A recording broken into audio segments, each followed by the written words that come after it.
Assalamualaikum warahmatullahi wabarakatuh. Saya MF Rizky dengan NIM 2307052212 ingin menjelaskan tentang relasi adat dan syariat Islam di Aceh, yaitu kelompok 12. Nah, di mana relasi antara adat dan syariat Islam di Aceh merupakan fenomena unik yang saling melengkapi, berlandaskan prinsip dan adat-adat bersendikan syarak bersendikan kitabullah Islam yang masuk ke Aceh pada abad ke-7 melalui jalur perdagangan diterima secara damai dan menyatu dengan tradisi lokal. Nah, puncak terlihat pada masa kerajaan Aceh Darussalam di bawah Sultan Iskandar Muda ketika hukum syariat diterapkan selaras dengan adat istiadat. Nah, yang pertama yaitu adat Aceh. Nah, adat Aceh atau tradisi Aceh seperti megang atau memasak daging menjelang Ramadan, yaitu seperti pesejuk, ritual tepung tawar, dan sirih pinang, penyuguhan sirih kepada tamu, dan menunjukkan bagaimana adat Aceh mengintegrasi nilai-nilai Islam ke dalam kehidupan sosial. Nah, yang kedua yaitu syariat Islam di Aceh. Syariat Islam di Aceh diterapkan melalui kanun yang mengatur berbagai aspek kehidupan, melalui dari pernikahan dan zakat hingga hukum pidana syariat, seperti hukum cambuk bagi pelanggaran tertentu. Nah, peran ulama dan tokoh-tokoh adat yaitu memastikan adat sesuai dengan ajaran Islam, sementara tokoh adat menjaga kelestarian tradisi. Keduanya saling bermusyawarah untuk menyelesaikan masalah yang terkait adat dan syariat, menciptakan keseimbangan antara budaya lokal dan agama. Nah, adapun tantangannya yaitu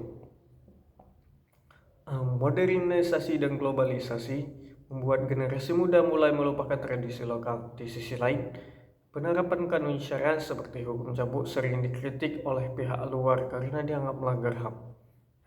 Harapannya yaitu sinergi antara adat dan syariat diharapkan dapat terus dipertahankan, menjadikan Aceh sebagai contoh daerah yang mampu memadukan tradisi agama dan adat secara harmonis.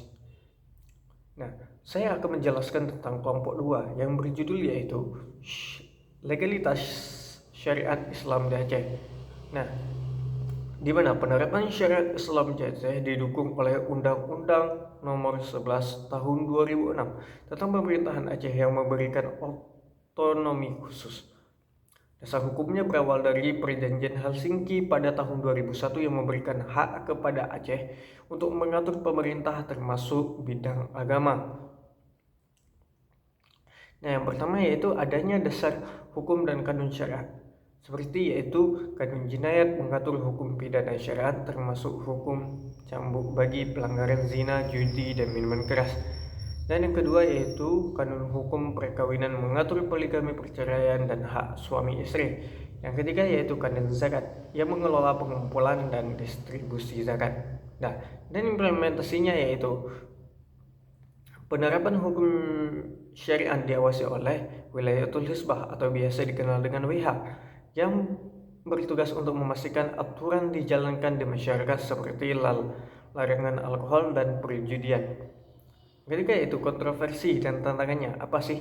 Nah, tantangan dan kontroversinya, beberapa pihak mengkritik hukuman cambuk sebagai pelanggaran HAM dan mempersoalkan fleksibilitas hukum syariat yang dianggap kurang mencerminkan adat Aceh. Namun mayoritas masyarakat Aceh mendukung syariat sebagai bagian dari identitas mereka. Dengan tantangan modernisasi, Aceh tetap berusaha menjaga integrasi antara adat dan syariat, relasi dan harmonisasi. Ini menjadi Aceh sebagai teladan dan dalam menjaga tradisi dan agama dan adat di tengah perkembangan zaman yang ada. Nah, sekian presentasi atau penjelasan tentang kelompok kami dan kelompok teman kami. Jika ada kesalahan, saya mohon maaf. Wabillahi taufiq wal hidayah, ridha wal inayah. Wassalamualaikum warahmatullahi wabarakatuh.